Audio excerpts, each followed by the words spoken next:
So as the crisis in Iraq deepens, it's important for the world and for India to realize one crucial fact. The West has failed to end this conflict that it started.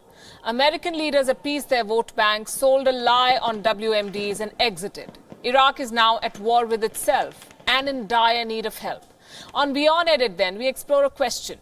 Is it time for India to step in and to help restore order?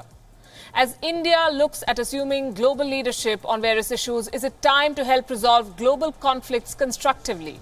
To answer that, let's first take a look at the current status. The Modi government has worked towards improving bilateral ties and building on historic bonds. As of August this year, Iraq was the top crude oil supplier to India. Iraq as an economy is heavily dependent on crude exports, but strong energy relations alone will not suffice. India can expand its trade basket. It will be a win-win situation for both the countries then. Iraq is also going through a food shortage, and India could use this opportunity given tensions with Pakistan. India needs new export markets for agricultural products. Iraq has already invited Indian companies to invest in Baghdad. It has sought greater cooperation with India in sectors like healthcare, medicine and aviation.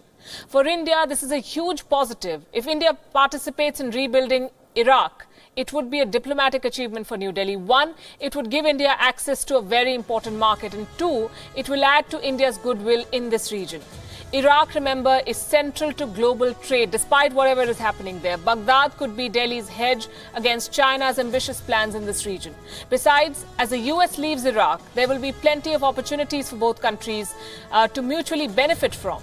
This will be ideal for India's ambitions. India could expand its footprint in an OPEC country. After all, India is the world's biggest recipient of crude oil after China. As India's economy grows in size, it cannot play second fiddle to Western interests at home or outside. It is imperative that India maintains strong ties with every player in this region to exercise strategic autonomy. Iraq is important for India's rise as a regional power. If India helps in the revival of Iraq's economy, then India would have regained the goodwill of a trusted friend and access to an important market. As I said, it's a win-win. It's time for India to prioritize relations with Iraq.